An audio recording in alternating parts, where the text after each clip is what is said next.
Radio. Lee Hanish, Andrew Labouche, bringing you boxing. That's what we do. That's what we are. That's what we cover. Do I want to cover other things? Yes, but those co-hosts are all flakes. Andrew's not a flake, so I can be sarcastic about boxing. If I was doing MMA, I'd be sarcastic about MMA. If I was doing Brazilian Jiu-Jitsu, I'd be sarcastic about that, Andrew. I'm just being honest. Last night we had a lot of stuff happening all at the same time. We had a UFC card that I was watching where there was a huge upset. My Brazilian Jiu-Jitsu professor, my black belt coach, a friend of mine, Manny Ortiz, was competing at the Pan Am Games, and he literally competed against like one of the Brazilian Jiu-Jitsu legends in his first round match. That was crazy. That was happening right at 5:30. And at the exact same time, at 5:30, there was boxing. Go figure, which I was at live in Costa Mesa, California. Special shout out to Top Rank Boxing. They were kind enough to let me come last minute. They were very kind. And I covered the event for you, as did all of the boxing writers. But I want to point out why that's funny right out of the gate, because we're going to cover it, and then we'll cover all the stories around it. How's that, Andrew?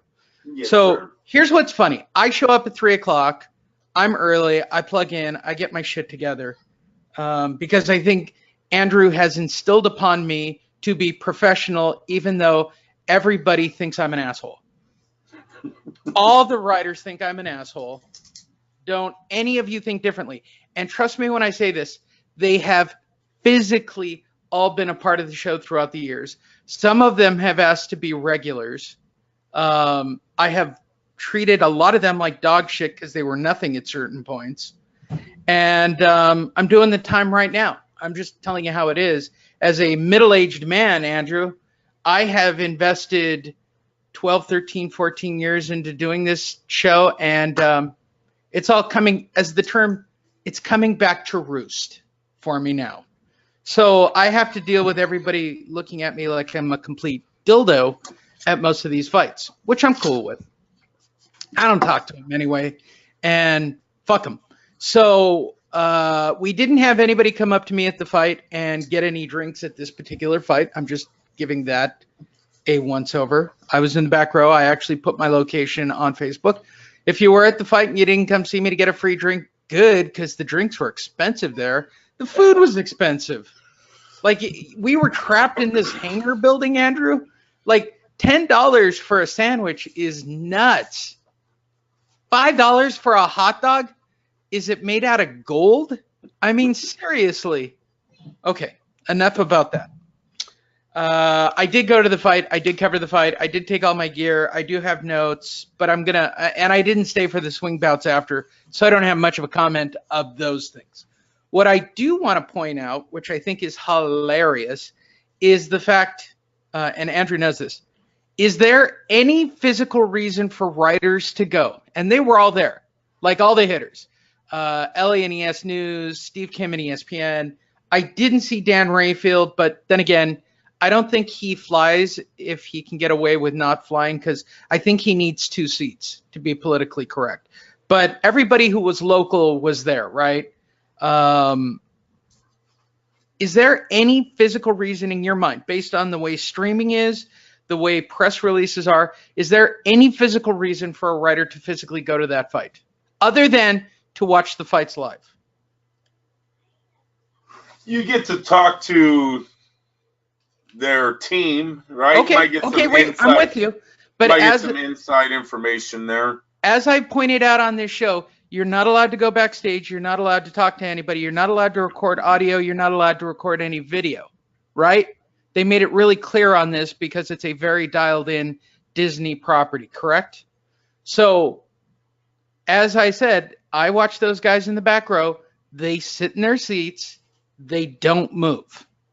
Okay, I thought like you. Maybe they go and they mingle and they're getting info or people come up. Steve Kim is a mingler and he's talking to a couple of people, but the bulk of them, they don't move from their seats, Andrew.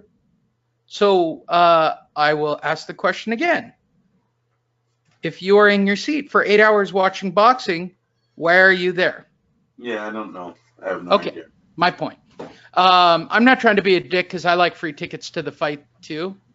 I would just prefer to go with my friend Andrew or somebody else, but we have to go generally by ourselves, right? I mean, nobody talks to me anyway because I'm a dick, so I get that. The shit I saw on press row, and I'm not going to name names because there might be people who from Top Rank or other organizations who hear this and go, which person was that? I know. What are you doing right now? Let's. Yeah, I want to talk about two of the writers so bad. Oh, Andrew. yeah. Oh my God. What were they doing? What were they making bets? I mean, come on, how bad could it have been? Okay, if you're sitting next to a guy who can't sit still for the entire fight and he's sweating inside of a cold concrete hangar, what would you think about him? Yeah, you think he was smoking the pipe before he got in, or what? Dude, I don't look. And again, I'm not naming names. I'm not even naming sections. There's only one row of tables. It helps him express himself, okay, Lee? He takes better notes, all right? You ever been to college? Right. That's my experience. All right, so hi, everybody. Welcome to Fight Net Radio. My name's Lee Honish. That's Andrew Labouche. Again, special thanks to Top Rank. And it was a great event. I did have a good time.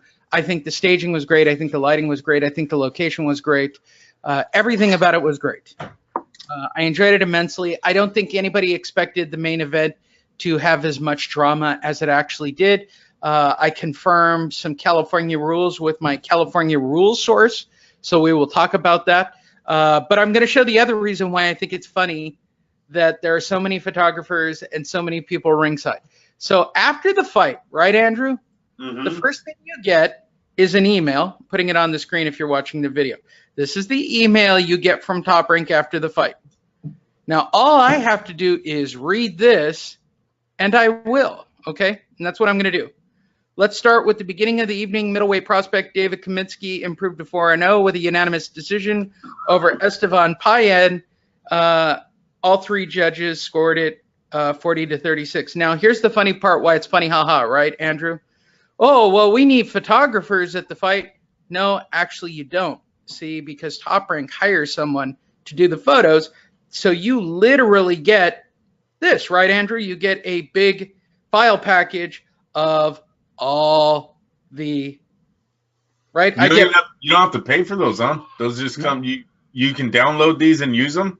These are license-free photos that Top Rank sends to me to use in my press releases. Yep, that's pretty bad. For if I was a guy that wanted a job in photography, I'd be a little nervous right now that boxing doesn't really need you unless you sign with Top Rank. Andrew, you know what though, Lee? They tried that with Golden Boy. I don't think it worked out too. Top Rank has been doing this for a while, and kudos to their marketing team. And I give them all a shout out, Evan and Sita. I think they do a phenomenal job. They run a great shop.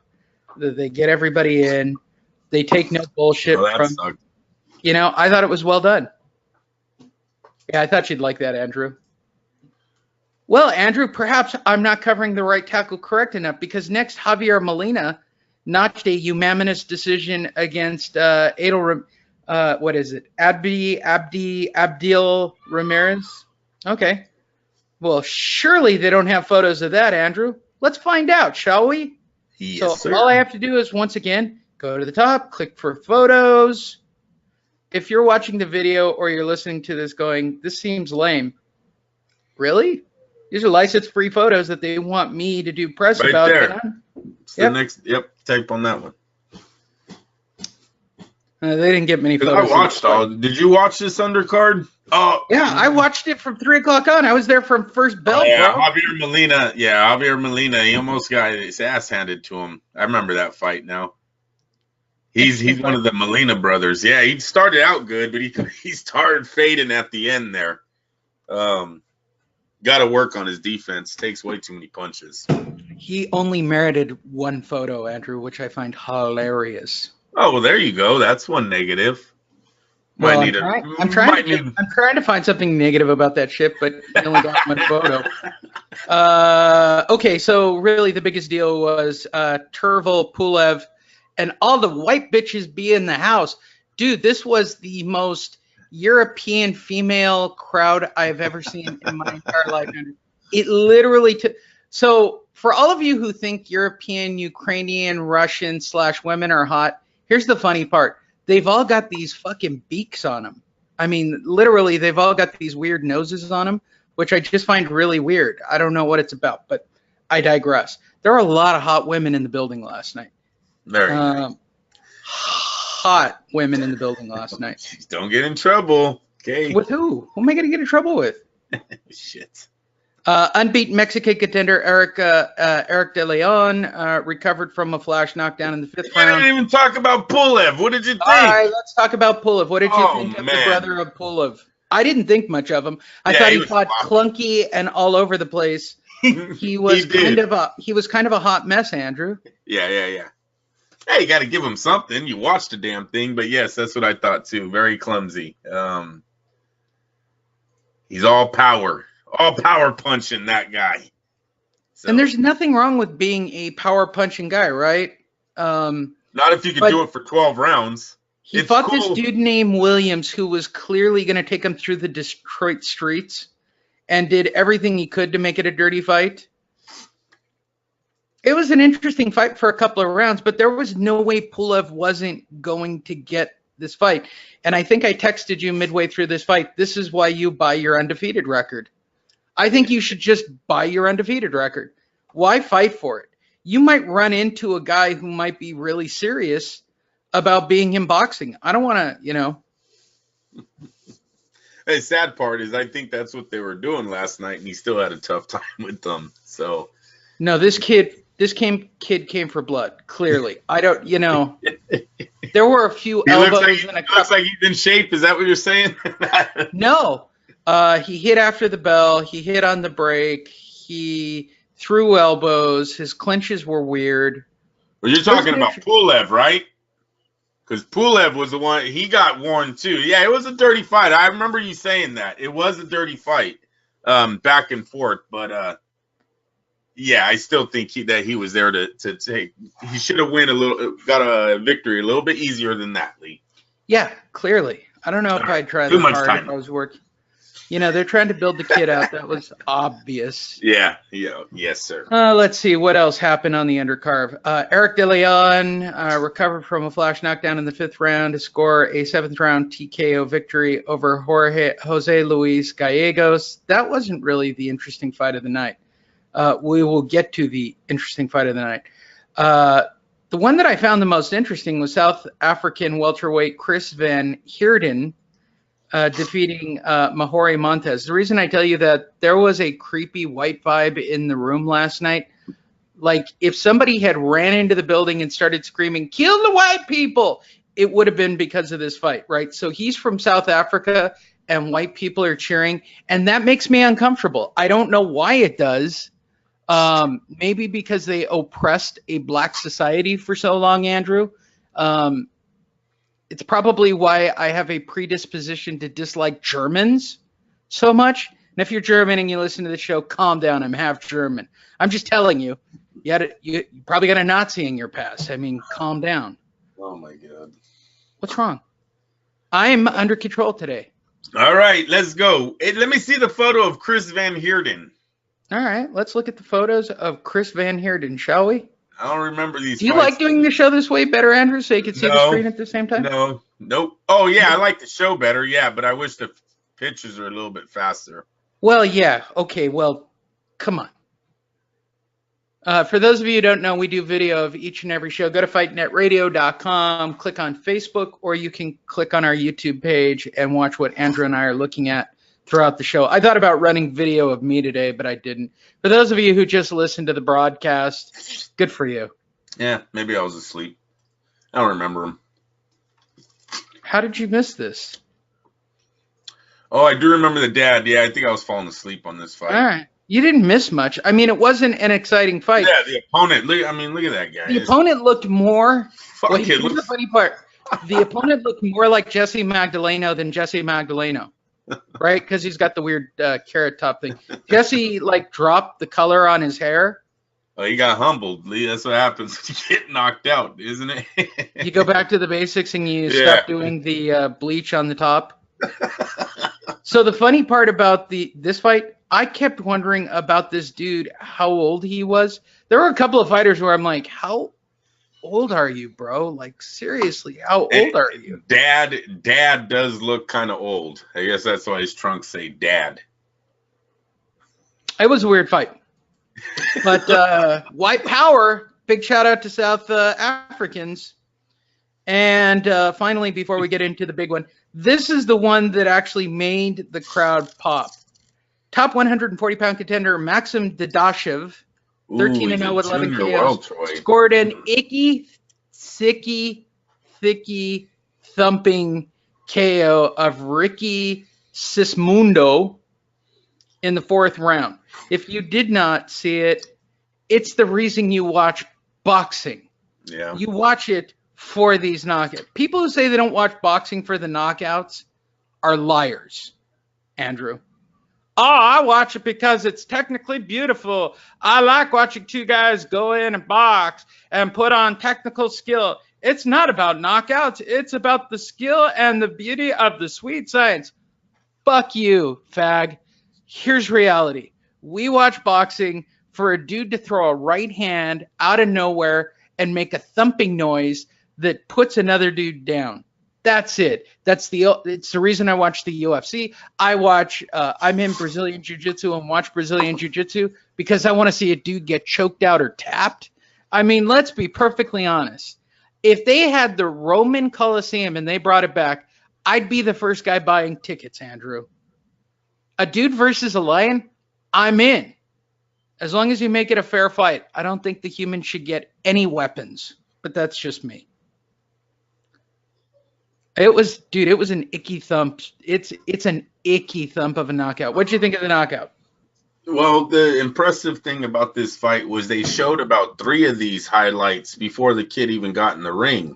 Then when he gets in the ring, he adds number 4, the 4th highlight to the reel. So he's getting a history of knocking men out with one punch. You're going to have to pay attention to this guy. He's 13-0-11. Maxim Dadashev. You got to look at reason why there were so many white. When he gets his title shot, he's going to be an underdog by a lot of points probably because he doesn't have a big fan base. So these are one of those guys you're going to want to pay attention to as they grow in the sport. Like I said, very impressed last night with the punching power because they showed at least 2 or 3 highlights before he comes in the ring of him knocking dudes out with one punch.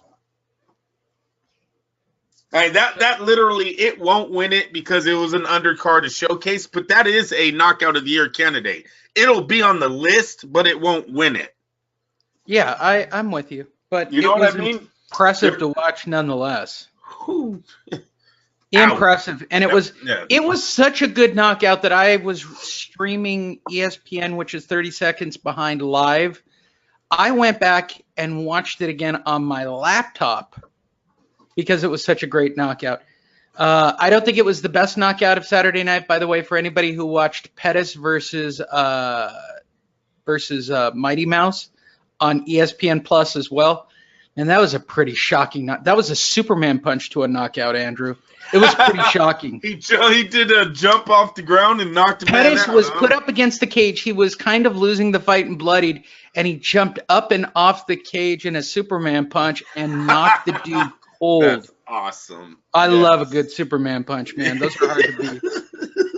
That takes us to our co-main event of the evening and the dullest fight of the night, safely to say. Jesse Magdaleno in a 10-round snooze fest that I actually watched more of the Pan Am Games and more of the UFC at this moment than at any other point in the evening. And I can tell you this from watching Press Row. Nobody was into watching this fight, Andrew. Nobody was paying attention to it. So what did you think of Jesse Magdaleno and Rico Ramos? Well, Rico Ramos seemed like he wasn't into the fight. So when the fighter doesn't seem like he wants to be there, the fans are checking out too.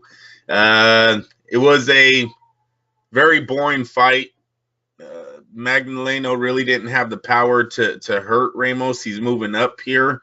But he was just outscoring them. So once you got into the late rounds, it was easy to to get distracted with something else besides watching this. I watched the whole fight because, Rico Ramos, the former champ, so you're hoping at some point in the round he was going to, or some point in the fight, he was going to show up and try to actually win this thing, but he never did. He never tried to go for it. All of his punches seemed very like he was sparring, like he was going through the motions.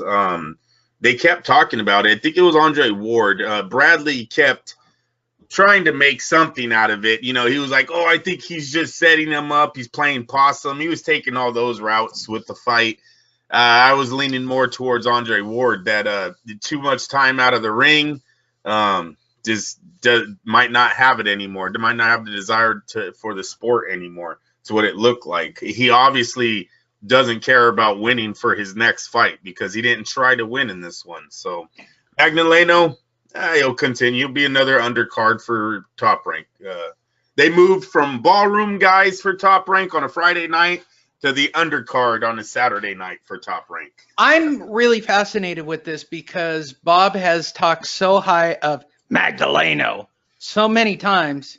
He talks about Jesse Magdaleno like there's something I don't understand about Jesse Magdaleno. I think they're good for Bob in Las Vegas. Those two brothers are born and raised out there, right? So they have a big fan base, and he doesn't want to hurt that little extra little cash they bring in. I do believe that because they do have a fan base in Las Vegas. All right. I don't understand it personally because Magdaleno has done nothing to impress me other than when he got into the ring last night. Here's exactly what I thought. Where's Jesse? Because without that hair, dude, you have nothing that makes you stand. Like the thing that made me know who Jesse Magdaleno was that fucked up hair of his. Right? The blonde streak or the... Yeah, I know what you're saying. Just me. And that takes us to our main event of the evening. It's showtime. How weird is it to hear Jimmy Lennon Jr. on ESPN doing Top Rank Boxing and doing It's Showtime on ESPN? The network that's killing Showtime? Right? He did do It's Showtime, right? He did I did not see that part. I wasn't paying attention because I was like glazing out because I was having that thought. I'm like, Jimmy Lennon's on ESPN. That's his saying. That's his. That's his. Let's get ready to rumble. That's correct. Yes. But I'm just telling you the irony of the situation. No doubt. The main event of the evening and the first shot fired over the bow in the great heavyweight battle that Andrew and I are about to have a discussion about. And it's heated, kids, because we literally spent my entire drive home trying to crash my car while texting. How do I know this? Because Andrew wouldn't let it go. I wouldn't let it go. We were continuing to text, and I was driving a car. You were out of there pretty fast, buddy. Let me tell you. Dude, I was standing. Okay, so here's what I thought would happen before we discuss this.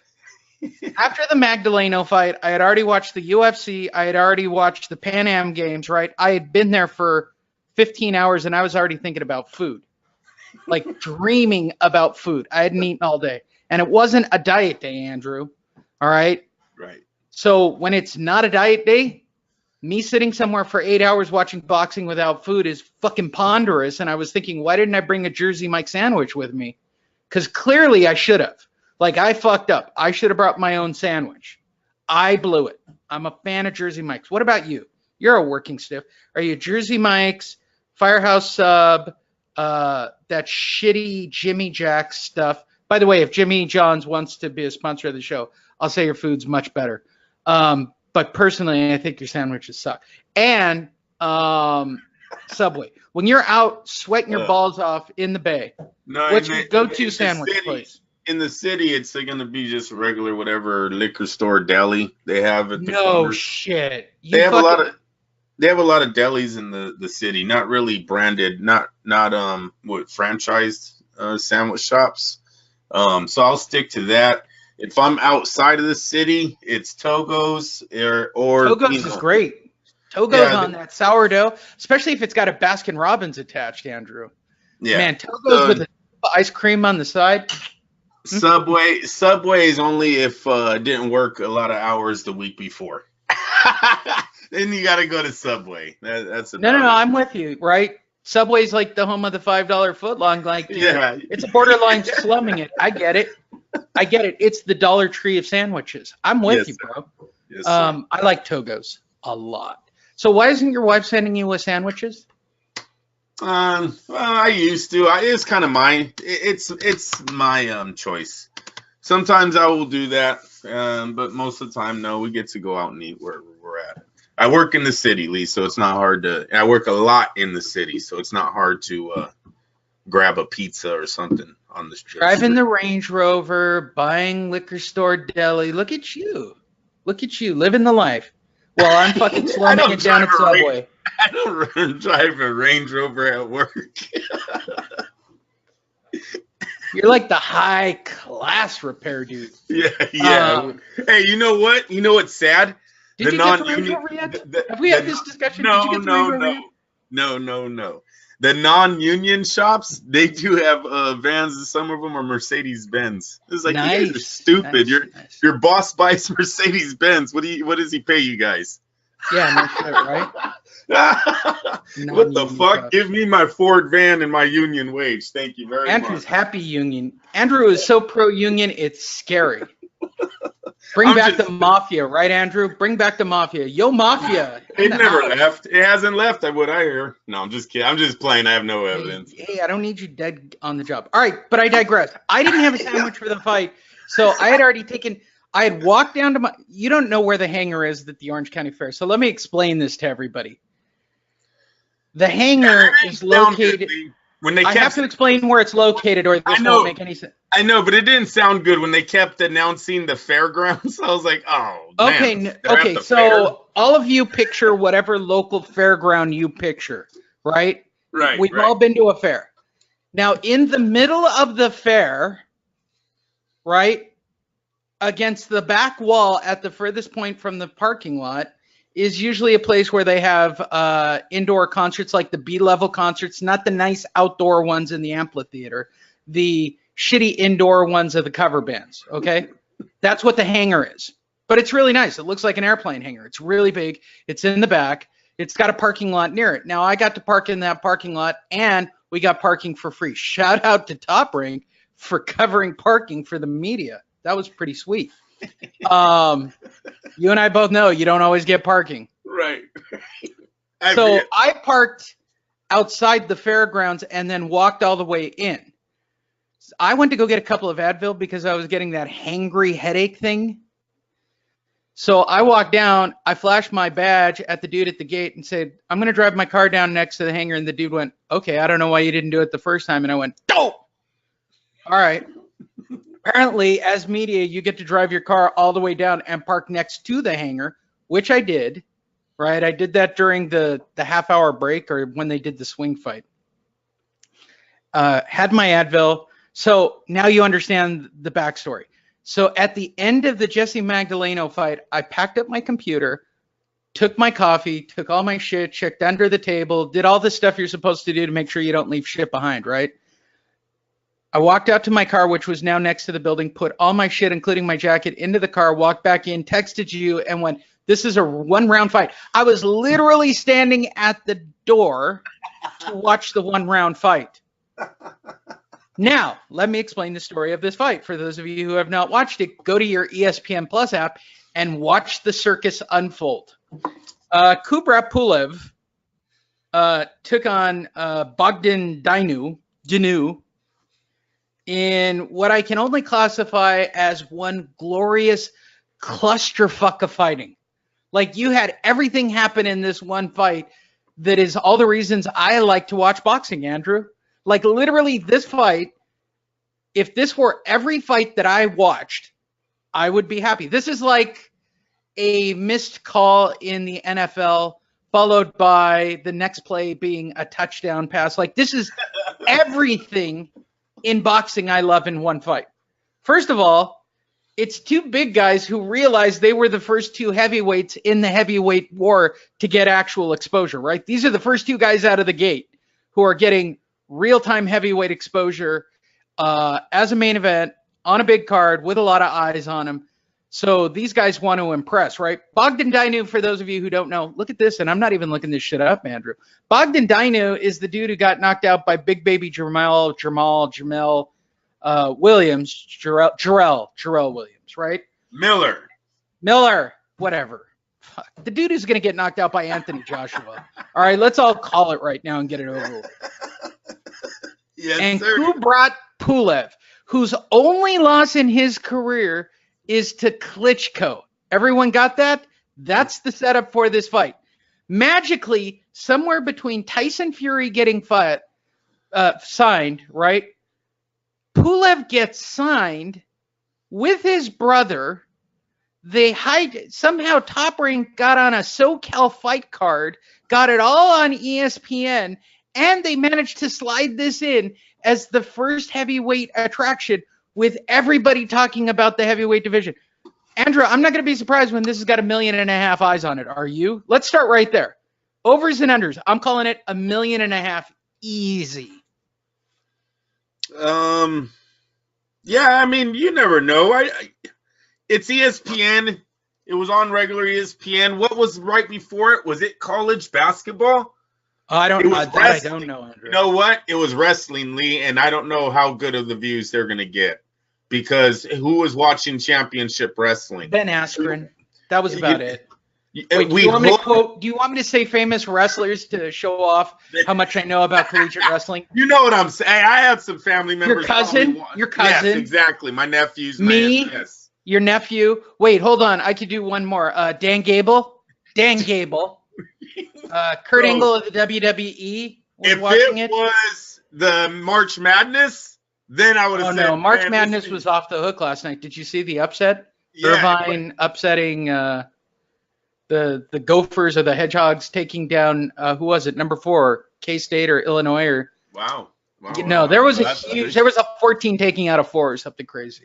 That just ruined like 1 million fucking brackets out there on a 4 drop. Yeah, but they're all watching it. It's not like I'm doing spoilers with. I don't watch until I watch around the Elite 8. Either way, I don't know what hopefully they get 1.5 million. I think that'd be great for both of these heavyweights if they pulled in that ranking because the undercard and the co-main event, they don't have that fan base. So if they get 1.5 million, that's basically because you were on the ESPN platform. So that's big news for them. Yeah, I don't know what the numbers that was. For those of you who don't get that, what was it?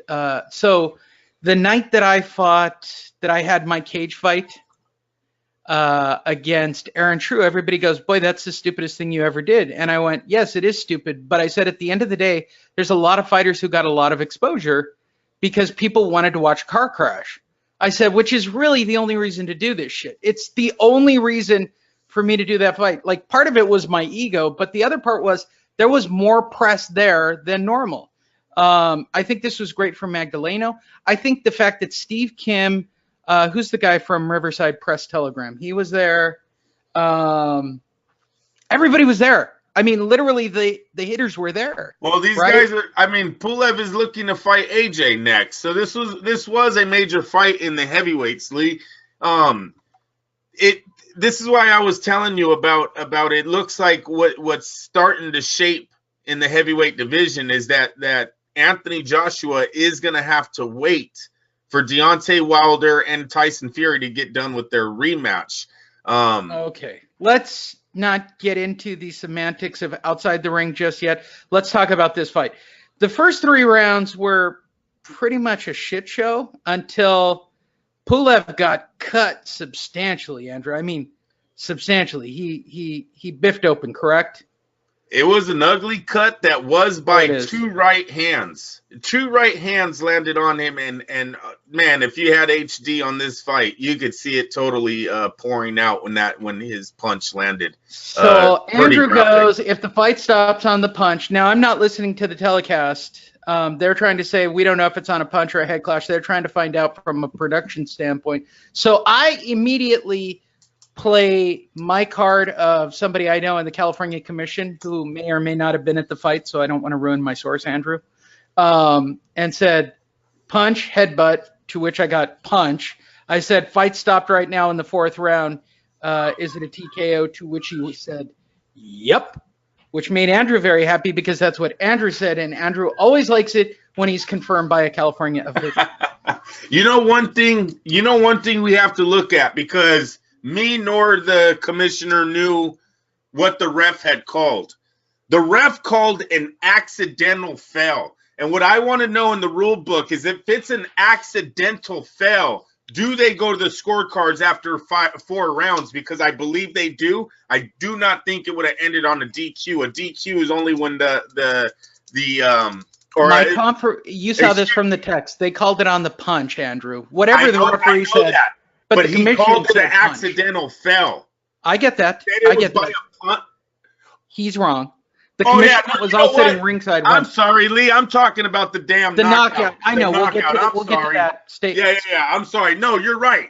The punch was called on the cut. That was very, very scary for Pulev at this moment, because if he was behind on the cards, probably. And no, not that. If they stop the fight, he loses on a TKO. Right. Yes, right. That's scary stuff. He needed the technical draw. He needed a lot of there was a lot of shit. There was drama into the court. Hey, Lee, he comes at that man. His face changes. He owed Bogdan money. Clearly, that's the way this fight went down. He just started throwing right hands. Hey, Danu looked so scared. That Rocky sequence in the corner where he threw like 13 punches. He was serious. I gotta say, Danu looked a little like a bully last night. When things are going his way, he's all looking all confident, throwing shots. Look at all the chicks. Look at all the chicks. You think I was kidding about this fight? So then when Pulev just starts bringing it, just right hand after right hand, right? You kind of seen Danu kind of fold his face. He just looked really nervous, man. And I guess he had done this before in the Miller fight. They questioned his heart after it. You really got to question Danu's heart. Lee, he had the fight. The dude is bleeding. And he turns in. Yeah. He just starts going into a shell, starts going back on the ropes, because Pulev is bringing it, man. Every punch is to knock him out. Every hooks, right hands. He's going for the knockout because his face, even though the cut was on the side of the eye, Lee, there was a lot of blood. There was blood on Danu's back, on the back of his head. He's blowing up the crowd. I see what you're seeing, Lee. We see it. So yeah, dude. Good fight. Didn't like the accidental foul, if you want to get into that. All right, which takes us to, I'm already into this, right? So Andrew and I are texting. I'm standing at the back door, and now I'm swinging back around to go watch Depressor Row, because I already realized that this is getting out of hand. So I swing back around, and I'm now going to watch this fight. And I'm thinking, okay, well, Pulev's going to pull his shit together and end this fight, right? Wrong. So remarkably, a series of punches occurs. If you have not watched this, I highly recommend it. They blow it off in their commentary of this fight, Andrew. They don't. Okay. So Pulev throws a punch that starts to put Danu down. As he's going down, he then brings this weird uppercut Superman punch from this guy and hits the dude in the back of the head as he's down. He was already down. There was a knee down when he threw the punch, correct? Yeah, you know what, Lee? Not only does he aim when he throws that right hand at the back of the head. It's a bad intention, fuck you punch. Exactly, because Danu is bending over a lot. And it looks like Pulev just finally says, you know what, fuck it, man. You want to keep bending over? Boom, and hits him right in the back of the head. Right in the back of the head. The guy takes the knee, and he does it again. That's not an accident. The second one at is which place the place erupts into craziness. Oh. Okay.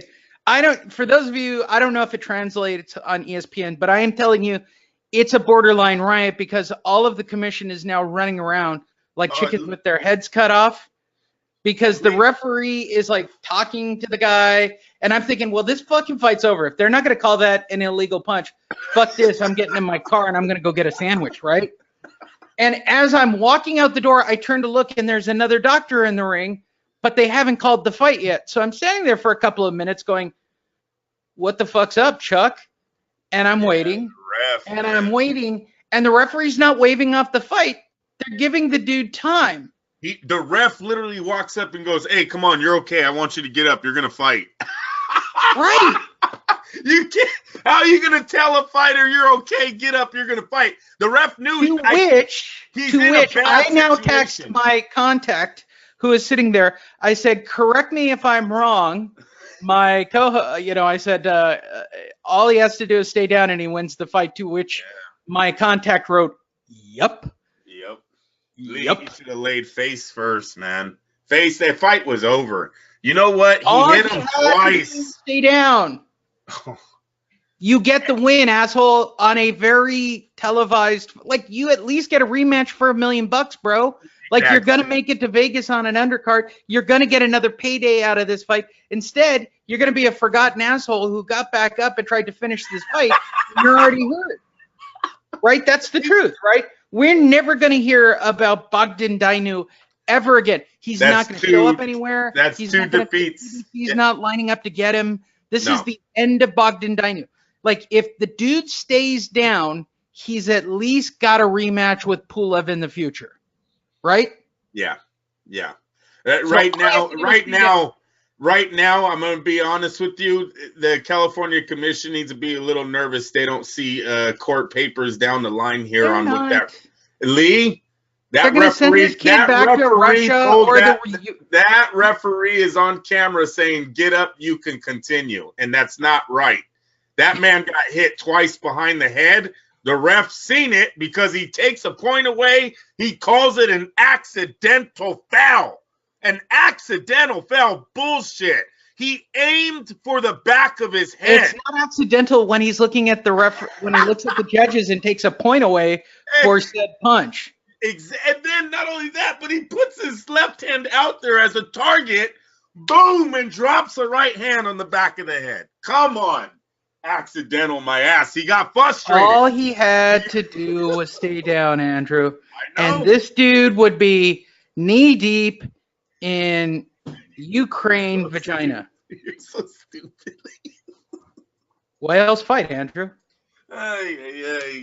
So I don't know. I don't know why his corner wasn't screaming for him to stay down in Romanian. I don't. They said the guy's from Romania. Whatever. Why someone wasn't? Romanian. Why wasn't? They're very dark and swarthy. I don't. There's something very weird about.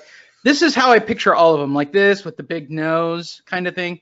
I mean, look at this nose, dude. I don't know this woman.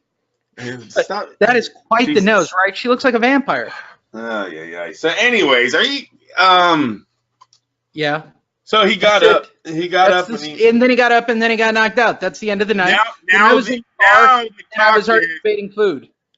Shit, you're already in your car. Hey, you guys, I text Lee. Hey, I forgot what I text you. I'm already driving. Oh, shit. No, yeah, you wanted to record the show the minute the fight was over. I turned around, you guys, and they're not even done with the interview with Dainu yet. Lee's already driving. Like Andrew said, no. You were asked earlier about recording the show. You said no. I even asked permission if I could record during the fight, which they said no. And not only that, Lee, you got a 30 seconds gap. It sounds terrible when you try to do a live show over the phone on a live feed to a TV. Yeah, we tried that before. Now, I'm going to show you the funniest part about last night for everybody who's watching the video, and Andrew's going to appreciate this. So when I put the show together, Andrew and I look at the same stories. I try to put them up on the screen. Here's the really funny part. You ready, Andrew? Mm-hmm. I typed in the word boxing. Do you see anything about Bogdan Dainu? And this is the Google search for boxing news literally before we started the show. Nope. Nope. Nope. Right there. Nope. Bowen defeats McCoy. This is page 1 of Google News. Nope. The biggest news is the boxer getting taunted before he gets knocked out. Yeah, I seen that. I guess it was the last round, too. Watch this. This is funny as shit. This is the biggest news of the weekend, apparently, and had nothing to do with last night. For those of you who haven't seen it, go check out the video. Hands down. Look at that. Round 10 of 10. Lee. 25 seconds left, you guys. All he has to do is hear the bell ring. Him? There's the taunt. Oh, he's been taunting. Hands have been taunting. Boom! Let's do it again for the cameras, since we're the only ones running video of it. Taunting. taunting. Oh, I'm Prince Nassim Hamed Jr. Look at me, hands down on my side. Oh, 15 seconds left, you guys. He just got a last. Oh, asshole. Yeah. Just like Prince Nassim Hamed, Andrew. He got dropped He's with just 12 like his idol, seconds. Prince Nassim Hamed.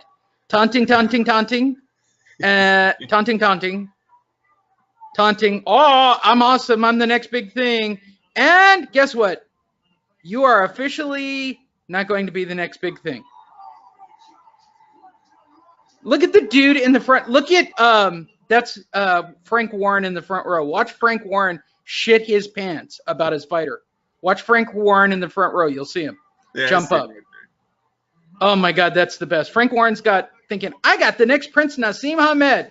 I got this. Taunting. Boom. Frank Warren jumps up. What the fuck?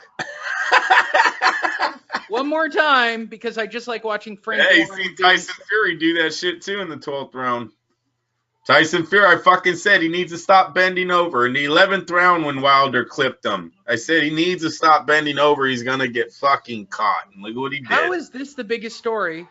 Frank Warren. Frank Warren's seen that before, though. I'm telling you, you just seen that shit in December. Frank Warren is the worst manager. I'm putting this out there. Frank Warren, you are the worst manager ever.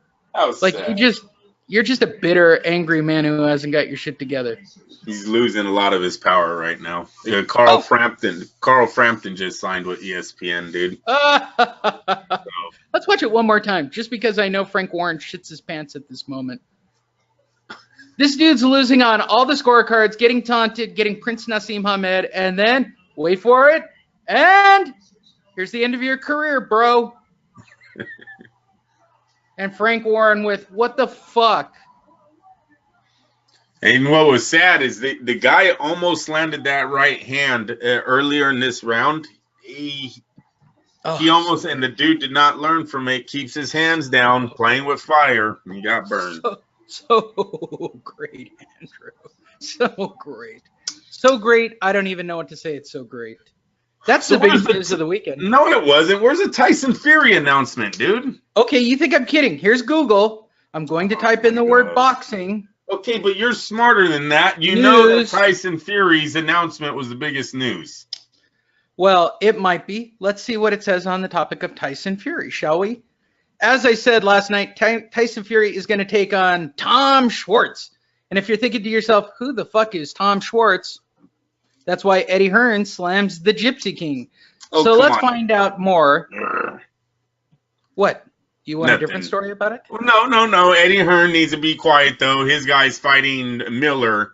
All right, so there ain't Big Baby Miller is coming off his impressive knockout streak of Bogdan Dainu. Dainu didn't look like the greatest fighter last night either.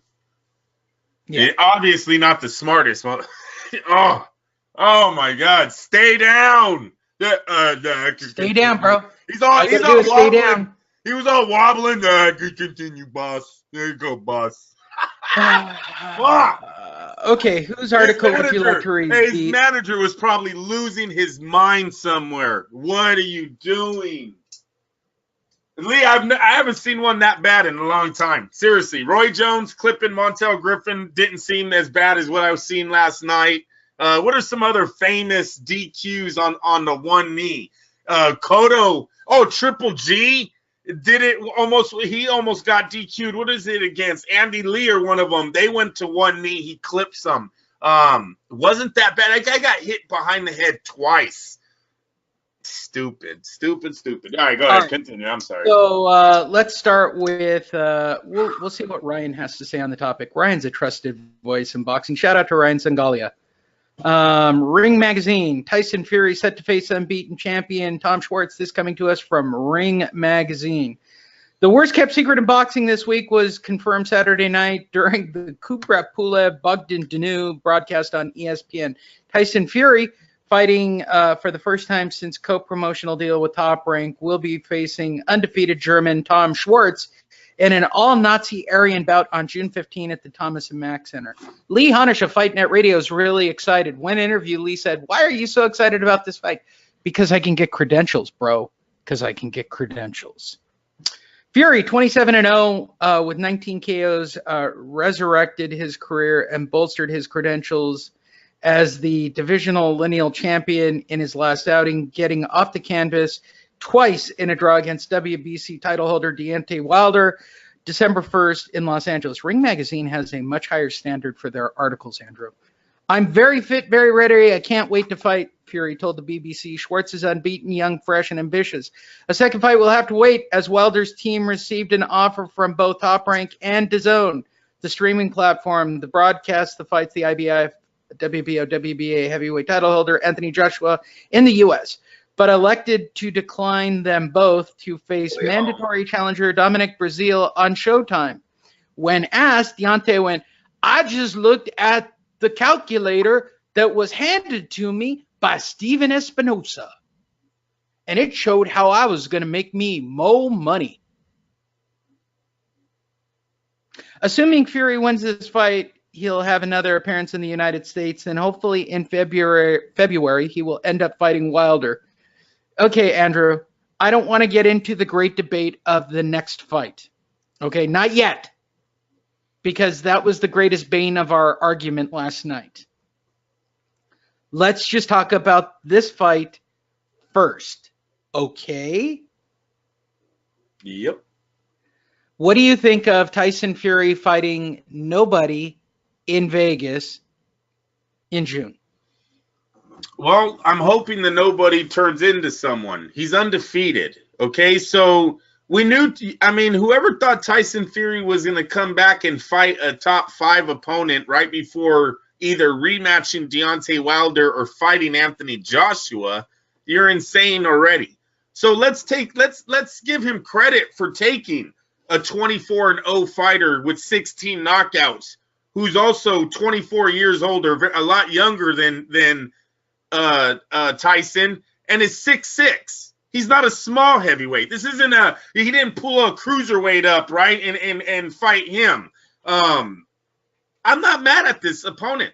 We knew this was going to be a build-up fight for whatever he decides later on in his future, either Wilder or Joshua.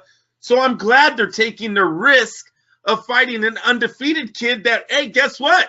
If he wins, you guys, now he's 25-0-17, maybe, if he knocks out Fury. And he's 24 years of age or whatever, and he's now a star. I mean, why is that a bad thing? It's better than seeing him fight Manuel Char or Bermain Stervine or, some of these other heavyweights that just keep getting recycled.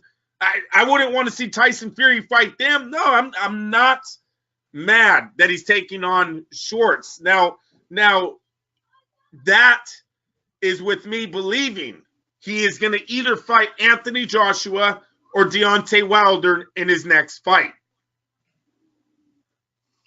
Okay. Which takes us to the co-story that Andrew is very agitated about, right? Which is Tyson Fury and Deontay Wilder, which Andrew literally blew up my cell phone discussing last night. How it was because of ESPN. It was because of ESPN. Well, and I can understand why, right? So he hasn't officially declined the ESPN offer the way he did the DAZN offer, right? He did the hard no on DAZN. I don't want to deal with Joshua. Basically, everybody's looking at it like, we get it, dude. You don't want to get knocked out by Anthony Joshua. There's no other way to look at Deontay Wilder if you are a Deontay Wilder fan, okay? His not taking $120 million and guaranteed fights that include Anthony Joshua clearly indicate that he wants no part of Anthony Joshua. I don't know any other spin to put on it. So let's start right there, Andrew. Coming away from Deontay Wilder and the DAZN deal, do you have any other impression? There's only 2 choices, really, and I'm going to be honest. If you're a Deontay Wilder fan, here are your 2 choices. One, Deontay Wilder is the weakest, dumbest human being on the planet who really believes that the Showtime deal is better, right? Or number 2, he doesn't want to get knocked out by Anthony Joshua. If you were leaning in any one direction, which one do you like better? He is remaining loyal to the men, and this is what he said, not my opinion yet. I understand. He's remaining loyal to the men that made him who he is today. He also believes that men that made him who he is today are also the ones that created Floyd Mayweather, and look at how much money he's worth. Now, so what Deontay has done is he is going to take a lesser paycheck from Al Heyman and Shelly Finkel, right? They're going to give him $12 million, $10 million, whatever, to fight Breazeale. It's not going to be 20. It will not be 20 million. They'll fight him on Showtime, and then as soon as that fight's done, they are going to go back to the negotiating table with either Fury or Anthony Joshua, because he's still going to be a free agent again. Remember, we have heard nothing about Deontay Wilder signing a multi-fight deal with Showtime. So he doesn't have a contract with Showtime. He has a one-fight deal with Showtime, and that's for Breazeale. So after that fight's done, they go back. Espinoza and Finkel and Heyman. All three of them are going to go back to ESPN. They're going to go back to DAZN and see if they can work something out. Now, what's wrong with the DAZN situation for Showtime is DAZN has made it clear they are not a pay-per-view company. They are not looking to put fights on pay-per-view. They're a streaming app. That's what's going to hurt Wilder and Joshua forever. ESPN, as long as Wilder doesn't leave Espinoza and Showtime, that's going to hurt them trying to get a fight with DAZN for a long time. But ESPN, hello, anyone notice ESPN's putting a fucking pay-per-view on April 20th? They have no problem doing a pay-per-view. So ESPN and Showtime are going to sit together and they're going to try to work out a rematch for Tyson Fury and Deontay Wilder to meet. And Bob Arum kind of said it last night. They're looking at Hold on, two different topics. Year. Let's stick to the topic. Okay. I'm trying to be more focused with the show. Go ahead. You haven't answered the question. What's Is that? Deontay Wilder the weakest-minded man on the planet? I told you we don't know that. Or is he afraid of Anthony Joshua? I'm asking your opinion, Andrew. Based on what unfolded, can't be answered until Lee. If he goes 3 more fights undefeated, and then DAZN offers him $250 million for him to fight Anthony Joshua in some mega heavyweight fight that we've never seen before. Okay, so who's he going to fight to get that? He's going to fight Breazeale. He's going to fight what? Bogdan Dainu? No, Dillian Whyte. Who's he going to Who's he going to get? Right now. Deontay Wilder has 2 options on his plate.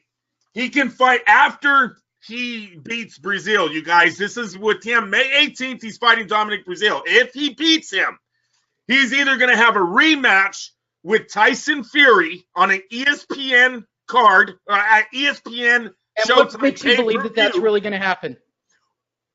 ESPN, you want to know something? You want to know if I was Tyson Fury, I'd be a little upset last night. Last night, ESPN did a Heavyweight Kings segment, and guess who they had in front of everyone? Deontay Wilder. They had Anthony Joshua behind him and Tyson Fury behind him. It was really weird. I almost thought ESPN put this segment together before they realized Deontay wasn't signing with them, and then it just looked all messed up because Or Andrew, as I kept trying to explain, I know you're going to go off the rails on this. He's not. They're baiting Deontay Wilder to sign a co-promotional agreement with ESPN, which is clear and obvious to me. Because I'm going to say this right now. There is no planet where Showtime is going to do a deal to co-promote with ESPN. Disney now owns the entire universe, Andrew, of broadcasting. Okay? Do we disagree about that? No. Okay. What makes you think that Disney's going to share a piece of the pie? ESPN, Disney, is going to play ball with Showtime that's literally on its last leg with boxing. That's not up to Disney, though. That's up to Deontay Wilder. Yes, it is. It's up to the executives at ESPN and their broadcasting rights. They have to say, yes, we want to co-promote with CBS and Showtime. Yeah, they do. They have to say yes. I know, but Lee, you're talking about they're going to pass up millions of dollars because of Whyte. They are because they've got their own streaming app and they're more consumed with their own shit. Yeah, but I do believe that. I do believe that based on last night. I believe that everything they did on TV was about. Wait a minute. You don't think Bob Arum has told these executives we were 2 seconds? What did Deontay say? He had to be ready for 12 rounds. I only had to be ready for 2 seconds. And look at what happened.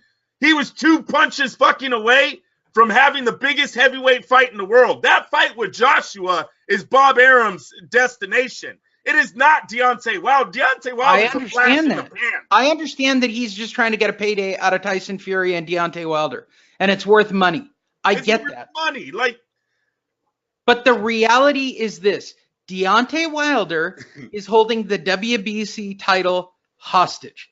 He's fighting the number 4, Dominic Breazeale. He's walking past Dillian Whyte, who's promoted by Eddie Hearn and Matchroom Boxing. And they've somehow got Dillian Whyte jumping through all sorts of fucking hoops, right, to justify his number 1 spot, his eliminator spot, his silver belt spot. Dillian Whyte's in a good spot though, because if what you're saying is true, after their next fight, when they go back to the negotiating table and Disney tells Showtime, we're not fucking with you anymore, we're out, Dillian Whyte is going to be the next in line for the WBC title. That is an Eddie Hearn fighter. So Eddie Hearn would then have his fighter going up against Wilder. And if I'm going to give another spoiler right now, Andrew. You want to know who the next fight's going to be after he beats Breazeale? And he will beat Breazeale, right? We can all agree. We're leaning towards Wilder on that one. Yes, sir. You want me to tell you who he's going to fight next? I 100% know it. Because he's the only free agent legit on this list. He's going to fight Parker.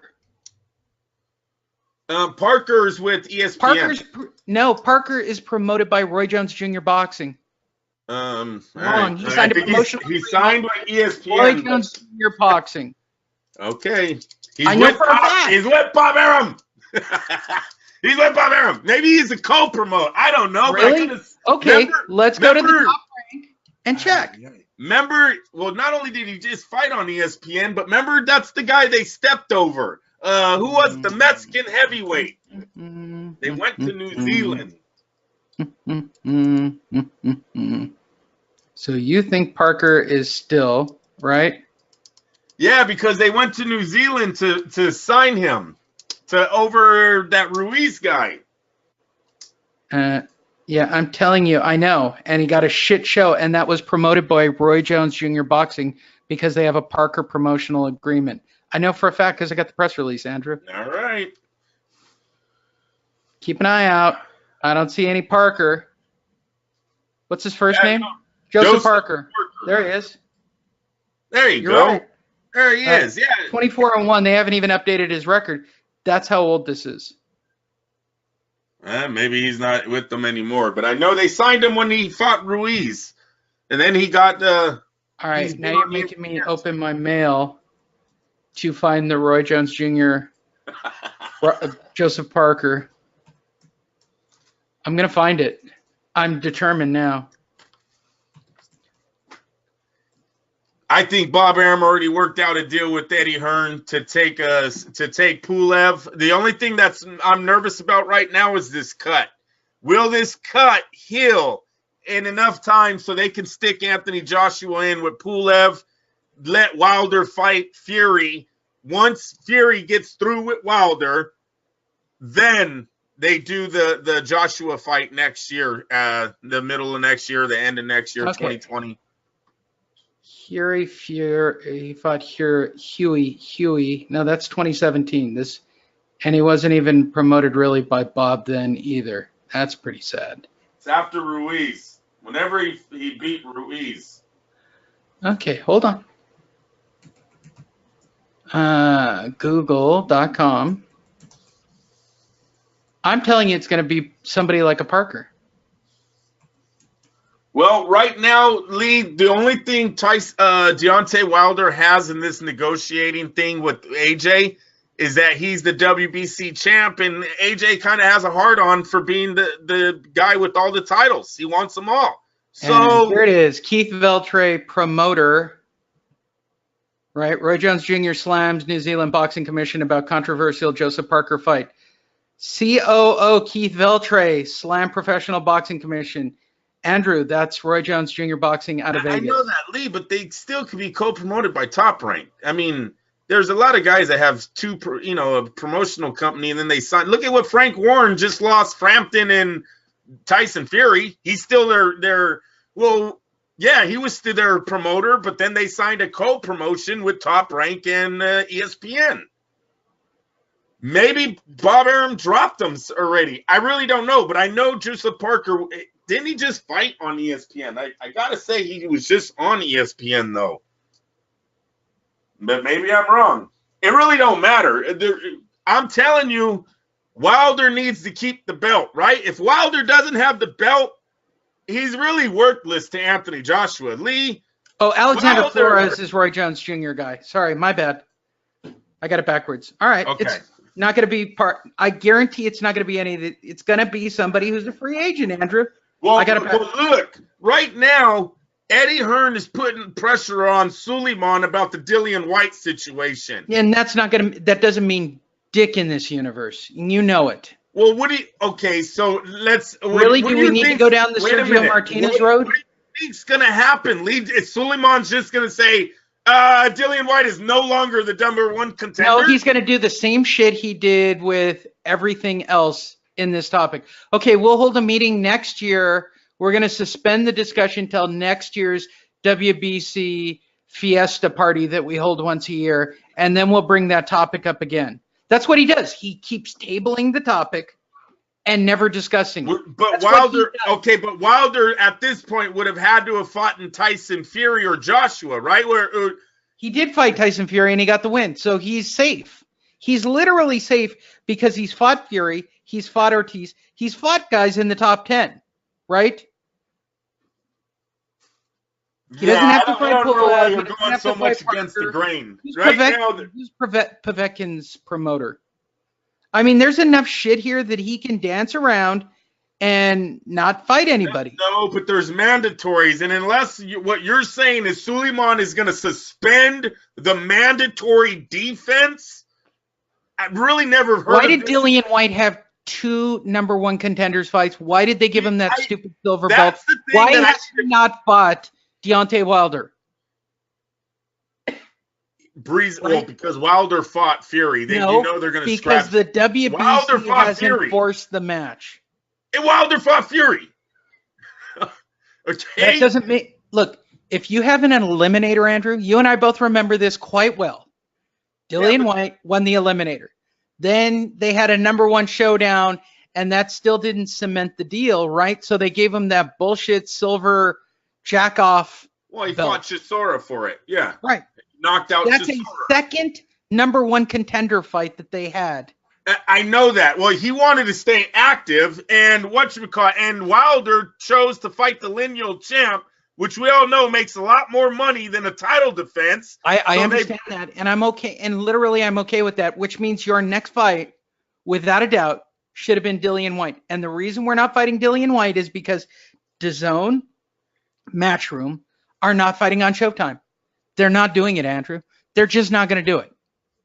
They're just not going to do it. But this is where Dillian Whyte is like that wild card, right? You don't really see a future behind Dillian Whyte. So I don't know if Eddie Hearn wouldn't go, you know what?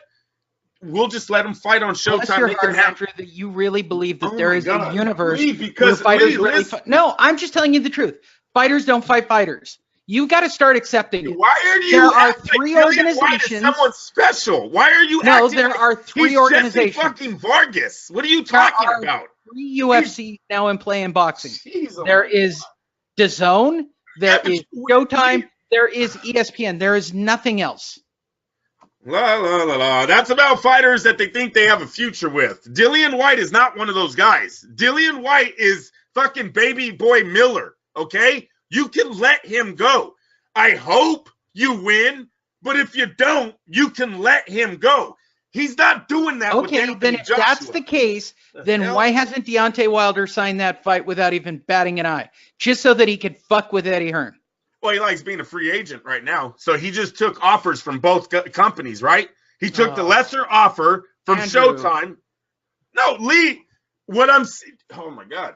Did you read the Bob Arum? Did you read the Bob Arum article where he praised what Shelly Finkel and Al Heyman did last week? Did you? I understand. They're sucking to get their deal. I'm with you, bro. Kind of explains what they're doing. They promised this kid a lesser paycheck, but in the future, we're all going to make more money. That's what they did here. And they got it. That's why we can't really crucify Deontay Wilder just yet, because what they're saying is, how do you go from $15 million guaranteed to $40 million guaranteed in your next offer, or $20 million? We're talking about literally two different things. No, okay? Well, I'm telling you why Deontay Wilder might fight with Showtime on ESPN on a pay-per-view. I'm telling you, card. Deontay Wilder is either a fake champion, which I'm going to say again. Okay, if he's the man that he says he is, then you don't walk past the number one mandatory. Like, the number one mandatory guy shouldn't have to get a fucking lawyer involved to get his fight, Andrew. That's fucking crazy. I get all that, but Deontay Wilder, Fury made more money, so I can't knock that. I understand. He made $12 million. Breazeale doesn't. But Breazeale doesn't, does it? No, it doesn't. And I don't know why the WBC granted Breazeale. Because that's who Deontay wanted to fight. Yeah, I get that. Eddie Hearn is in the process of straightening that out. Do I take Breazeale until Suleiman, a promotional contract that'll fight on Showtime without kicking or screaming, or do I deal with Eddie Hearn and DAZN, who's going to want a piece of it? I don't really know the rules of how these fights get made, but with Whyte fighting, when did Whyte knock out Chisora? Did they end of last year, right? Yeah. It could have possibly been where they got a sneak-in opponent because he wanted to stay active. Dillian Whyte will be my next opponent if I do not fight Fury, who the WBC said they wanted an immediate fucking rematch. They're the ones that canceled that rematch. And they canceled that too. But why? I gotta believe Deontay doesn't want that fight either. Here's the truth. I don't think Deontay wants that fight, Andrew. They were trying to give him $80 million. I think Deontay Wilder's a bitch. He's either stupid or a bitch. Which one do you want him to be? Headache today. They're trying to give him $80 million. His people are in his ear saying, $80 million? Didn't you see what we could do for Floyd? We're getting him $120, $180 million per fight. Fuck signing a multi-fight deal. We're only going to do one fight at a time for the most money they're going to give us. That's what they're telling him. Hold on, Andrew. That's what they're telling him. How does the IBF have a vacant number 2 position? Wouldn't you just move everybody up? Yeah. Yes. Yeah. That's ridiculous, bro. Yeah, that's ridiculous. I don't know what that means. Everybody just moves up. I mean, let's just call it what it is, dude. Is he going to fight Dillian Whyte? I don't see that fight happening. Is he going to fight Tyson Fury? I don't believe that's going to happen unless he signs with ESPN. He's going to fight Ortiz again. He's going to fight Breazeale again. Why don't we just get our brains wrapped around this? Tyson Fury and Deontay Wilder will be negotiating again for a fight. Okay, all right. Let's bet right now, Andrew. Not the Breazeale fight. We already know how that's going to be, right? And we all assume Deontay Wilder is going to win because, truthfully, I'm pretty sure most of the top 10 can beat Breazeale. That's my opinion, right? He hasn't demonstrated that he has any skill whatsoever, so I don't expect that to be different. Who do you think Deontay Wilder is going to fight after Dominic Breazeale? I believe he's either going to fight Fury or Dillian Whyte. He has no other options. I believe he's going to fight Luis Ortiz. You're just throwing shit out there. No, I'm not. Why do you think Luis Ortiz is getting so much Showtime play? You think they're doing that for their own good? Because Luis Ortiz isn't going to get a shot at Anthony Joshua. He's not going to fight anybody over on any of those cards. He's going to fight PBC, WBC cards, right? So Right. I'm telling you, Andrew, Luis Ortiz's only title shot is against Deontay Wilder. I'm telling you what's going to happen this summer. I'm giving you the future. Deontay Wilder, before the end of the year, is not going to fight Tyson Fury. He's not going to come to some massive understanding with Bob Arum. He's seen all the money. He truly believes that he can keep fighting these, sub B level, top 10 guys, because that'll hold on to his belt. He's going to, his next fight is Luis Ortiz, and then maybe Dillian Whyte, once his arm is twisted up from a fucking lawyer, dropping a restraining order or forcing him to give up the title. Truthfully, I see Deontay Wilder giving up his title before he has to fight and defend it against the Dillian Whyte. Yeah, something got all mixed up. When Breazeale lost to Anthony Joshua, I want to know if that is what crippled his ranking for the WBC because he fought for the IBF. Because Breazeale is the number one contender before the Joshua fight. Then he loses to Anthony Joshua, and somehow he's not number one. Now Whyte, Dillian Whyte is number one because he won the interim title and the silver belt or whatever at the two fights. I don't know why. I'm trying to look up on why the WBC gave Breazeale this fight. Sorry, guys, for not. Kendo still ranked, Andrew. Yeah, you're lucky fucking Tyson Fury ain't fighting him. Exactly. Breazeale Kendo has got to be 80. Good Lord, the heavyweight division sucks. Balls.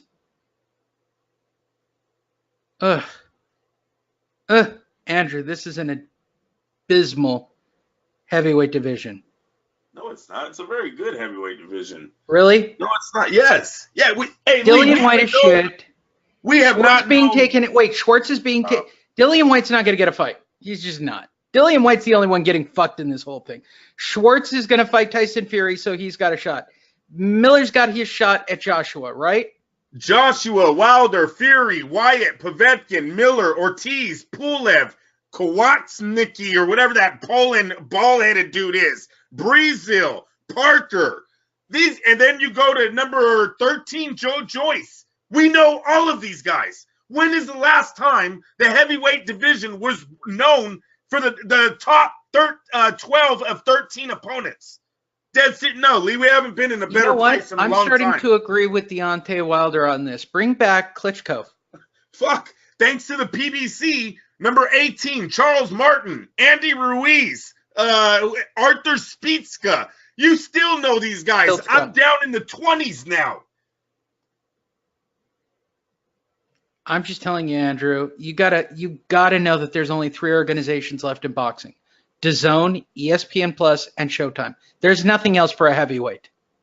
Okay, yes, that could make sense. And you're going to fight your promotion against your fighters first.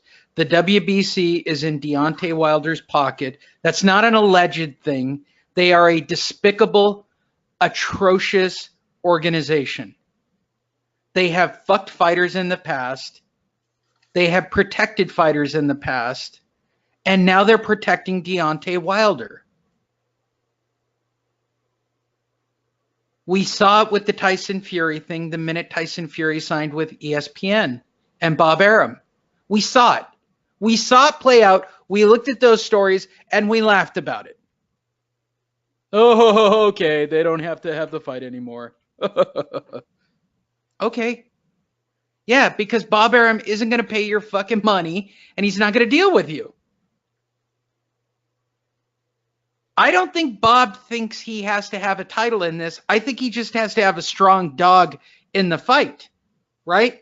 So he's got Fury, he's got Pulev, he's got Pulev's brother. I think he's going to look for these guys that aren't bolted down and start building up the heavyweight division because these guys have to fight somebody, right? In Bob Arum's mind, Tyson Fury is the uncrowned champion, right? He's the people's champion. And I guarantee that's the marketing behind him, right? So the top 3 players in the heavyweight division are Fury, Wilder, and Anthony Joshua. Hey, look, and to be honest with you, I'm going to read something to you. This is from Breazeale. I'd like to sit down in front of Marcio and say, hey, can you tell me how this ranking system works? Because I've sat and waited my turn, yet you rank me number 4, but you call me the WBC mandatory. Right. I mean, shouldn't I be ranked number 1? Question mark. Right. I would just ask him to explain that to me because, you know, I've been the WBC mandatory for a little over 13 months. People, the only answer I have without knowing the rules is when he signed to fight Joshua, that loses your number 1 ranking to the WBC title, right? He fought for another belt. Yeah, but that's a common thing. It makes me feel better to not know how the fuck this happened when you have the fighter literally saying he doesn't know what's going on. Yeah, and he doesn't care because he's got the shot. Yeah. No, but I love that he's like, shouldn't I be ranked number 1? I'm ranked number 4. Right. But you call me the mandatory.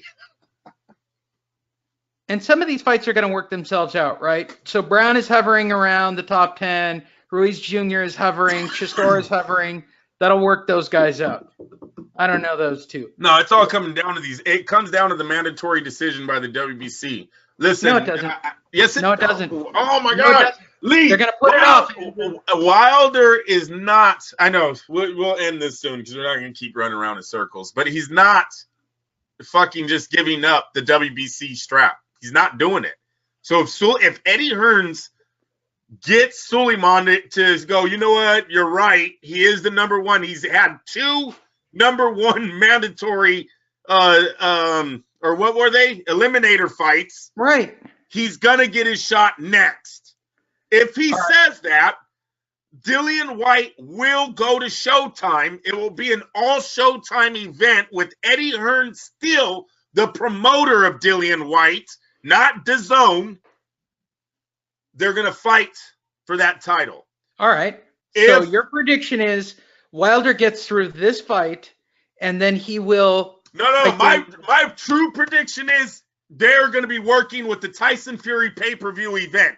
Deontay Wilder needs to see a big check here from him making the decision that he did for these 3 men. These 3 men Ortiz, bro. These 3 men literally told him, we're going to give you a nickel. When you win, you're going to go to the big bank, which is DAZN, and they're going to give you 25 cents for that nickel. That's what they actually told him, and he bought into it. Oh, yeah, I'll do it. Yeah, because he's weak-minded. So we're going with he's weak-minded. Listen. This is not a good deal. Look, no matter what Deontay Wilder thinks, he's a fucking moron. After this fight, wait a minute. After this fight with May 18th, he gets to be his little free agent again. So he's going to run over to Eddie Hearn and DAZN, or they're going to make a phone call. Hey, what's your guys' offer now? I just beat Breazeale. And DAZN's going to go, hey, look, are you willing to sign a multi-fight deal? He's going to go, no, I'm hella loyal to Al Heyman and my guys. And they're going to hang up. That shit's dead in the water again. Then he's going to run down to ESPN. And ESPN, who's already reached across the table and done a pay-per-view with the Amir Khan fight, they're going to look at Tyson Fury and Anthony Joshua, because I promise you, that is not their payout in this. The payout is when Tyson Fury defeats Deontay Wilder. That's what Top Rank is telling him. Remember, Top Rank's the best at this. They've been making big fights for a long time. So the fact that they told ESPN, you signed Tyson Fury for $100 million, I guarantee you it'll pay you back. That means something. So they believe Tyson Fury is going to defeat Deontay Wilder in the rematch. And then you're looking to put the biggest heavyweight fight since I don't even know how big it's going to be at this moment. But Fury and Joshua is going to be the biggest thing globally we've seen in a long time, because both of those fighters are known around the globe. This isn't just about America when you think about this fight. It's going to be on the streaming app of ESPN. It's going to be on the streaming app of DAZN. And then I believe ESPN is going to work a deal where they get the fucking replay to go on live ESPN the next week or whatever. And then all of America can see it on their platform for free the next week. And by the way, did I miss this? But where's the Mikey Garcia fight from last night? Did they show it? Oh, man. No, Lee, no, they didn't. What they have announced with that is they're going to be playing that on pay-per-view until April 17th. Have you ever heard? Fuck them. Lee, they want those numbers to go away. You know that's what it is. I kick that can down the fucking road. We'll talk about it in 2 months. They're gonna try to. They're gonna try to get all the numbers they can. How did they not release that on Free Fox TV? You fucking idiots. They can't. How did they fuck that up? They can't match the contracts. They can't match. If Spencer Mikey Garcia went elsewhere, Mikey was a free agent or is a free agent now. They got to try to match these guys what these other apps That's are because offering. nobody gives a shit about Spence. Well, we'll get to all right, Andrew, let's end this segment on this. All right. Wilder beats Breazeale. Who's his next fight? You got to pick one fighter. Wilder beats Breazeale. Well, it matters who accepts the fight, but he's going to go with Tyson Fury or his mandatory. It's going to be Luis Ortiz. All right, you go with that. Anthony Joshua, Big Baby Miller. He beats Miller. Who does Joshua fight next? He's fighting Pulev.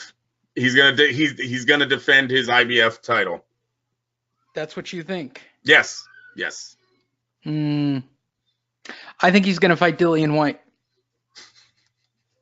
which makes him the mandatory #1 for the WBC. He doesn't have the WBC.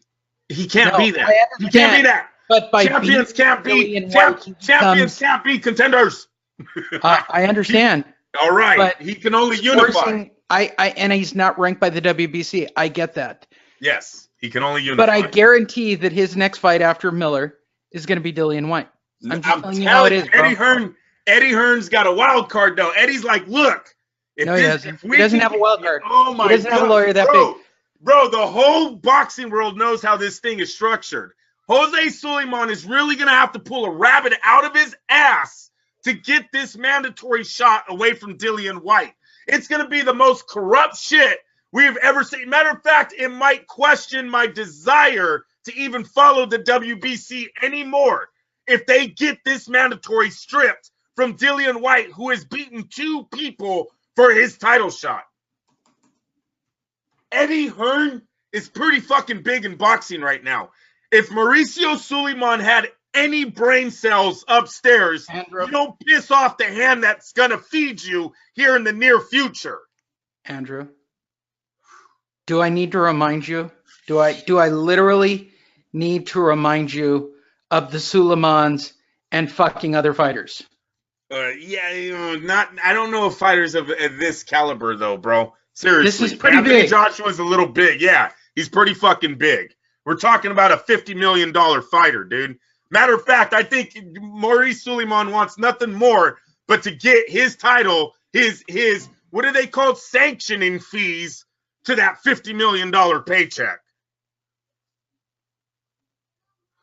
You're seeing it right now. Dan's kind of thin in this photo. Chavez. Oh gosh, come on. This is a fucking $2 million fight, Lee. Doesn't matter. It doesn't matter. Does this documentary not show the corruption? Yeah, but Lee, that's on such a smaller level, though. We're talking about the undisputed heavyweight championship of the world that the world is going to be tuned into. We're talking about a $50 million gate, 100,000 seats.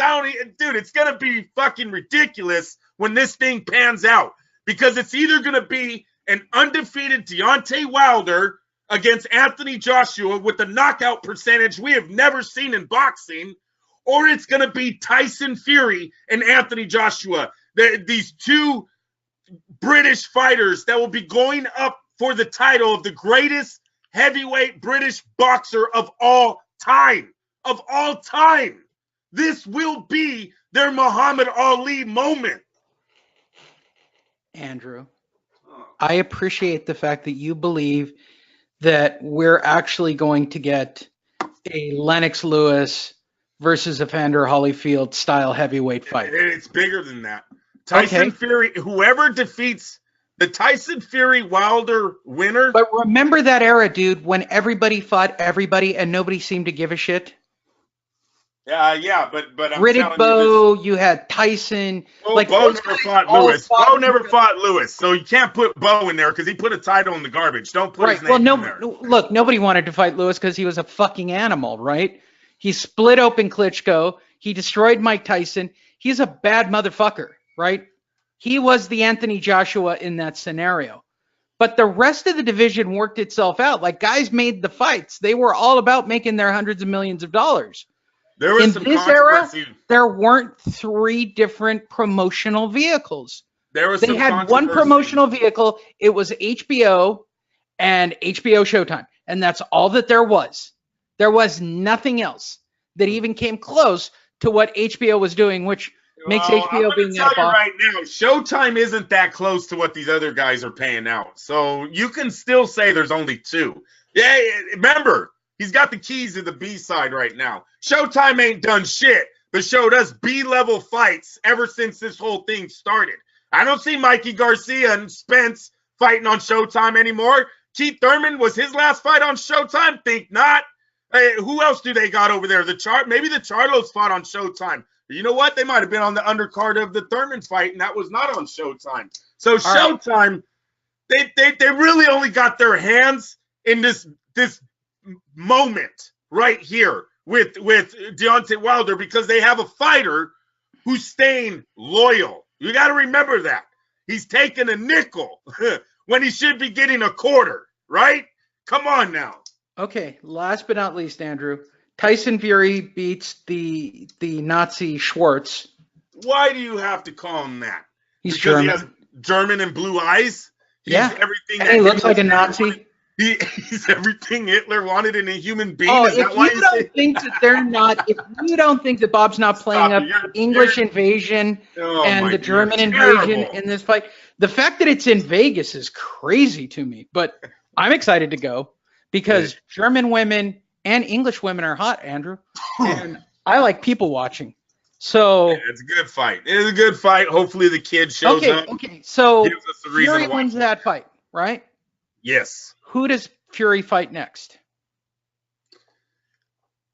They will So look. in your universe, he's fighting Deontay after this fight, right? They're gonna look. Okay, that's not what's happening. Fury's gonna fight Pulev. No, I would think Joshua's gonna fight Whyte, and Wilder's gonna fight Luis Ortiz. And when all of that plays out, Andrew, before the end of the year, will you then believe me that the fucking game is rigged? Well, yeah, I just said that if Suleiman gets this title shot away from Wyatt, yes, I will. Okay. And it's not like I'm not saying there isn't a business side of boxing. Believe me, I've been called a casual because I know the business side of fucking boxing, Lee. No, you're a snowflake. There's a huge difference. You're an incredible optimist. Seriously. No, you're an no, optimist, I know about them making money. Hello? I get that. This coming from the station that said Mayweather Pacquiao would never happen because Mayweather's a bitch. By the way, you want Mayweather's a bitch is what you used to say. Mayweather is a bitch. Well, he took the fight and he made a lot of money. Right. Because when that executive stepped in, the shit was gonna happen. Because that executive who writes the check, what's his name? What's the president of CBS or whatever that owns Showtime? Les Moonves, who is no longer the president because he molests women. He got caught in that too. Jeez, yeah, he got caught in that too, and his wife had to quit the TV daytime show. Like, they're embarrassed. They have to go and play with their money at home alone. And hey, you see, the Giants owner got away with it. He threw his wife on the ground the other day. She had his cell phone. She had to write. Oh, and by the way, for everybody who said, I got your code, and it was like, not going to fight. I'll just show this because this will be our midweek story, Andrew. Oh yeah, I told you when he got closer to Spence, he was like, "That's not Mayweather." They lied to him. They lied to that man. He's a great fighter. I would love to have that fight, right? Well, by the way, that one. That's already changed. There are already reports. No, click on that one. The 4 hours. Manny Pacquiao leaves Spence off list. Click on that. That's it. This is on his Twitter feed, you guys. Twitter right here. Go down, Lee. Keith Idek. Go down. Watch his list. Where's it at? Son of a bitch. Here, I'll send it to you. I saved it. I saved it to do this. But I already know this for a fact. Manny Pacquiao and Errol Spence have both been talked to by the PBC, basically. This is not the next fight. This is not the next fight. This is not the next fight. You want to know why? Errol Spence doesn't draw fucking flies. They got to play his pay-per-view for a fucking month. If they had a blow-up on the pay-per-view and have the tickets, then this would be the next fight. But guess what? When you're not drawing like Errol Spence because you have no personality. No knock on Errol Spence, but as a PBC fighter, he's got no personality. It's all about the money, you guys. He's not going to get Manny the retirement check he needs. Correct. The kid's gonna beat him. Mayweather, dude. Hey, look at all these names that he put on there. I just sent it to you. Yeah, so Floyd Mayweather, Keith Thurman, Danny Garcia, Sean Porter. No shit. And if you click on should I guess, Andrew? If I click on Floyd Mayweather, that's going to be the top pick on Twitter. I get that's not who everybody wants, but that's what it's going to be. So let's see. If I type Mayweather don't come back for at least 180 million, and that fight don't make it. I'm sorry. And he comes back for 100 million for one fight. No, he don't. No, he don't, because he could get more money elsewhere. 73%, Andrew. The crowd wants it. A 2.46, 2.46 buys ain't doing shit for $100 million payday. I would like to see that a little bit higher on the people. Part about this, there's no Errol Spence. He has. Errol Spence. I told you that's the fucking joke of this is he put this list out with no Spence at all. But look he has 2.5 million followers and only 80,000 voted. Are you fucking serious right now? It's been reshared about 1,000 times, so it should have been viral on some level. But dude, he's gonna fight Mayweather. Why don't we just all accept the money? Shit? Lee, it matters the money. But I'm telling you, he just got paid $80 million to fight some fucking kid for 3 rounds. They've got to bring it a little higher than what they're gonna be offering. I don't know, man. I don't know. Floyd likes making news.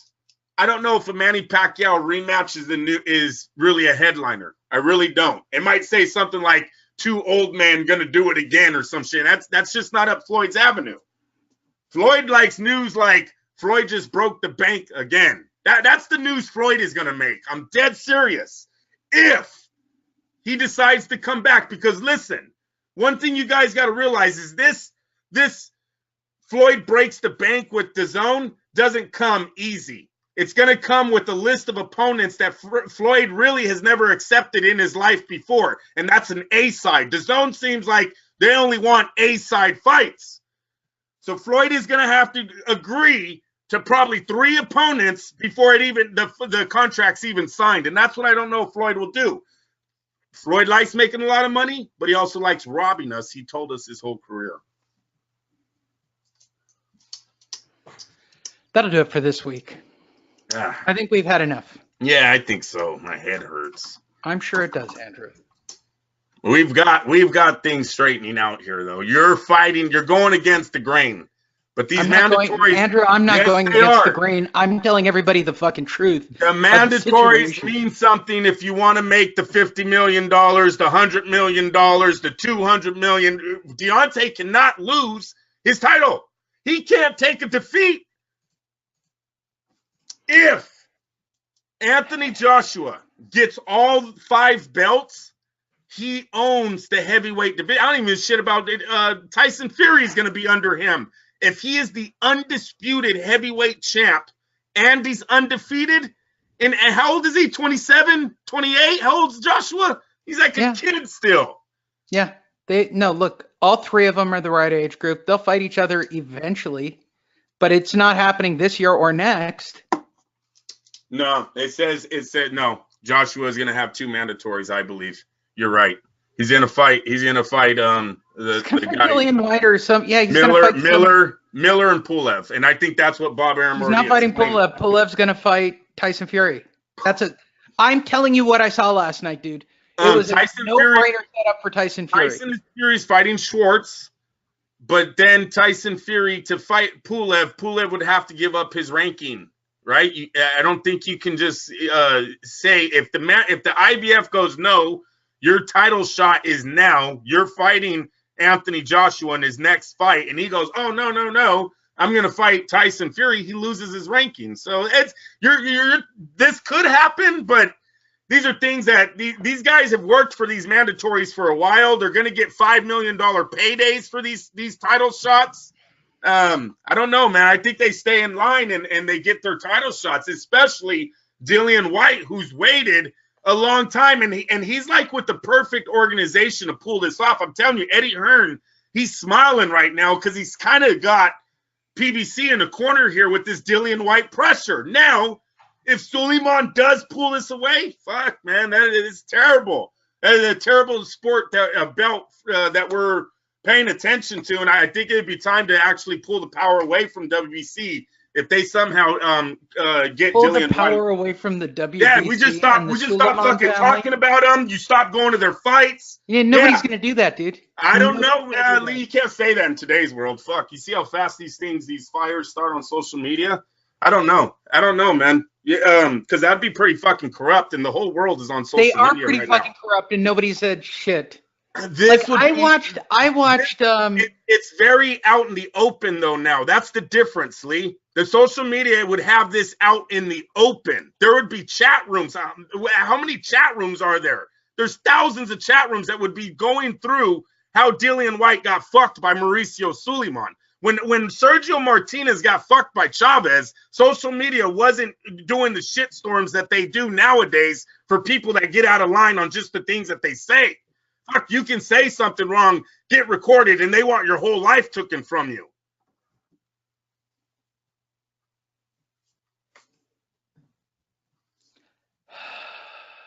My head hurts. Thank you.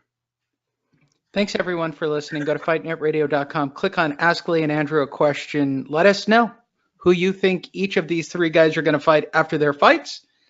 At least have an opinion. Andrew's got a very strong opinion that the world is going to work out, that humans aren't going to destroy themselves, that we will find a cure for cancer, that we will find drinkable water, that we will have clean air, that the polar ice caps won't melt.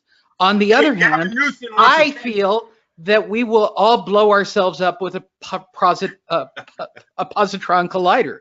I mean, that's the truth, Andrew. That's the difference between you and me. I believe that we as a group in boxing are going to, we're going to get fucked again. That's just the truth, and we all need to accept it. I think it's great that certain organizations are trying. I had hope for Eddie Hearn. I had hope for Bob Arum.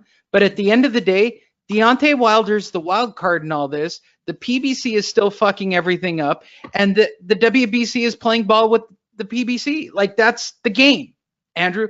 That's the fucking game right now. Yeah, it's about money, though. It's coming down to that money, Lee. There's some gold at the end of this rainbow, man. I think that's not what the game is. I think the game is about content. And if you can provide good level content, I don't think the belts are going to matter. And that's what the WBC has to be afraid of, right? Like, truthfully, Al Heyman's seen what this Spence Garcia fight did for him. The Showtime pay-per-view. The Spence Garcia thing is a fucking fiasco. We knew it was a fiasco to begin with.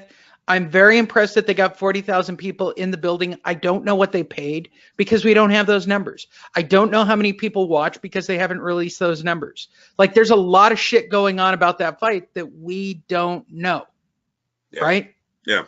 That only tells me you guys fucked a goat on that thing, right? Like, it's a complete pig fuck. And you guys aren't talking about it. That's cool. I understand.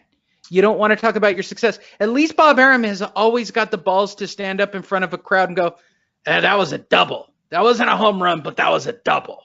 And I'm okay with it being a double. Sometimes doubles are okay. Great euphemism, Bob. So you made money. You didn't make a lot of money. You just made okay money. Yeah, well, yeah. What did you expect when you put Manny Pacquiao and Chris Algieri together? Manny Pacquiao and Jesse Vargas. What did you think that fight was going to be? It wasn't going to be a home run ever. It made money. It was okay. I'm happy. It was a night out. Right. Okay. Everybody's happy. You impress the Wynn Hotel. They're a very powerful client. Like, there's a lot of win-win in those things. And have the balls and go and say it.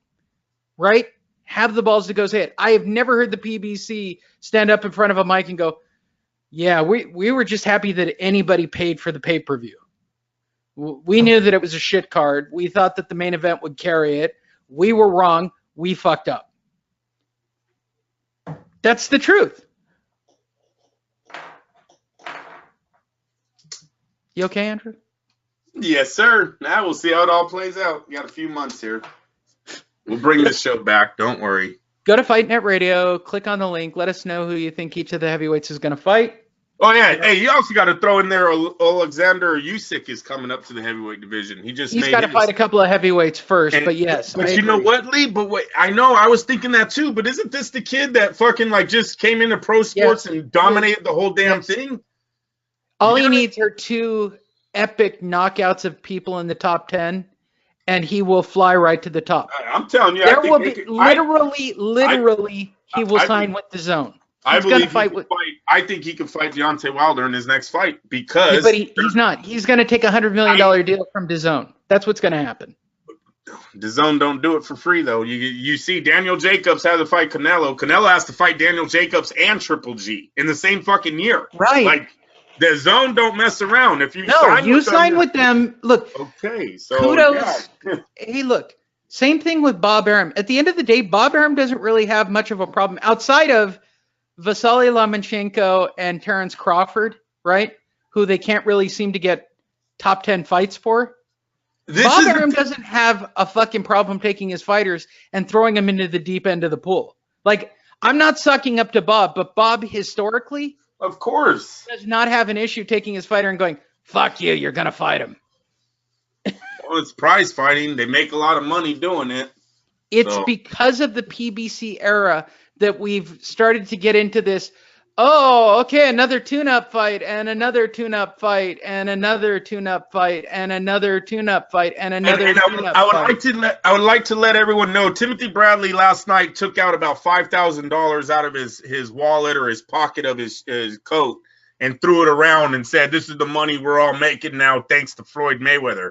I'd like to let you fighters know, whoever's listening, DAZN isn't going to be handing out $100 million to all of you guys. Okay, there's going to be a point where the top ticket sellers in the sport kind of have the fan base that is the diehards that already watch. Like, there's not too many guys that are going to be bringing more eyes in America that Canelo and Anthony Joshua already hasn't brought. Right. So I would say strike while it's hot, but do not think this is the norm of the future.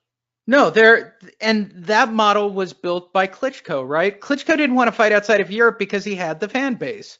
Why would you go anywhere else? I'll fight the top 10. I'll fight anybody. You're just going to fight me in Europe where I know I'm going to get paid. Yeah, they're also saying steroids and everything else, but okay. Yeah. Oh, my God. I'm just saying, Lee, there's other people who know why he stood in. Let's devalue the greatest heavyweight we've had in the last 40 years, shall we? Fuck. He only held on to the belts for what, Andrew? 20 years? He doesn't beat Lennox in his prime. I'm sorry. He's not the greatest. Oh, my God. Now that fucking. Dude, Lennox Lewis was the man. Lennox Lewis was the man. He was the man, Lee. There's the size, the technical, what he brought, the boxing, a big man that could jab, right hand, move the way he did. I know he got knocked out twice, came back to defeat both of those men. One in the knockout of the year, put his fucking mouthpiece right through his lip. Okay, anyone ever remember what was that? His mouthpiece or his tooth? Rockman. He fucking hit him so hard with that right hand, dude. He put a gash right through his lip, popped it. Don't start. Don't get me started. That's why Lennox is so offended by Anthony Joshua. He knows his title. That kid's coming for his title. He knows it. That'll do it. Go to fightnetradio.com. Click on Ask Lee and Andrew a question. We'll come back midweek. I'd love to hear what everybody has to say about who they think and what will happen next. I certainly can see the writing on the wall. Andrew believes in rainbows and rainbows and sunshine. I believe in money. You are a fucking optimist, dude. I believe in money, you guys, and there's a lot of money right now to be made. These guys are going to start biting here soon. We'll see how it plays out. Hey, you want to know something real fast? I know we ended it like 3 times already. You want to know who's been holding on to a piece of the heavyweight bullshit titles? This Manuel Charr. When I was looking up the rankings, Manuel Charr, WBA regular heavyweight champ, 31-4-17. He won the title in November of 2017. He hasn't fought since then. I love that shit. He's like, nah, I'll just wait. I'm just on the outside looking in, gentlemen. Got this little belt. Who wants it? Last but not least, go to LasVegasDiscount.net. We're getting closer and closer to Canelo and Las Vegas, so you better book your trip. We constantly check for hotels for that date for you and keep you updated, because that's also the weekend of the Box Expo, which is a great opportunity to get autographs and go meet people. Floyd Mayweather has a fight card on Friday night. I will be there buying drinks, as always, at both of those events. And then on my little streaming app, because I have DAZN, I will be sitting eating a steak instead of sweating my balls off for $300 a ticket over at the T-Mobile Arena. Right now, prices low to high, Andrew. That's the way we like to do shit. First of all, we've said before on this show, Andrew and I are both snobs. It's got to be a 5-star or a 4-star minimum, right? And we want price. So let's see. The Rio's $140 a night, Andrew. How do you fucking beat that? You know, it's got to be kind of alarming to Vegas, though, that a lot more of these aren't sold out. This used to be one of the biggest weekends of their year. Paris is $175. I still think that the Tropicana, based on its location, Andrew, at 50% off, right across the street from T-Mobile, $175 is a good deal. Yep. I like it. Cinco de Mayo weekend, that's a steal. South Point is too far away. Don't get sucked into that. Too far away. Park MGM just remodeled and reopened. That's right next to the T-Mobile. Again, it's right behind the Park MGM. They've finished the remodel, Andrew. It's actually really nice. Planet Hollywood right across the street for $2. Bally's is a dump. It should be a 3-star. TI's got the best pool scene. Well, that's not a good above the age of 40. I do like TI a lot, and MGM's only $212, dude. $212. Pretty good. That's crazy for Cinco de Mayo weekend. That's I know. Crazy. And for Canelo. Canelo. Mandalay Bay for $234, bro. New York. Again, right next to the T-Mobile Arena. You can't beat these prices. Go to LasVegasDiscount.net. Book your room. If you're a cheapskate, go to the Rio. It's nicer than Bally's. Trust me. Rooms are big, too. Or what I'd recommend, Andrew and I are sticking to this Tropicana pick. This is a good deal. This is probably the best deal. It's got a good pool. It's probably the most well-rounded. The location, yeah. It's the location. Yeah, everything. You're right across the street from MGM and betting. You're across the street from the T-Mobile. Yep. The pool scene works. The place is remodeled. It's got new restaurants. Can't beat that shit. Go to LasVegasDiscount.net. Book your trip to Vegas right now. All right, Andrew, take us out. Oh, I've taken us out 3 times. Do we have any fights next week? We'll do that midweek. All right, we'll do that midweek. All right, you guys. Well, that's the heavyweight picture right now. It seems to be panning out unless you think the world sucks like Lee and everything's just going to explode on itself. I believe we're starting to see a clear path to an undisputed heavyweight champion, at least in a year and a half still, but it is starting to pan itself out. A very exciting future for the heavyweight division.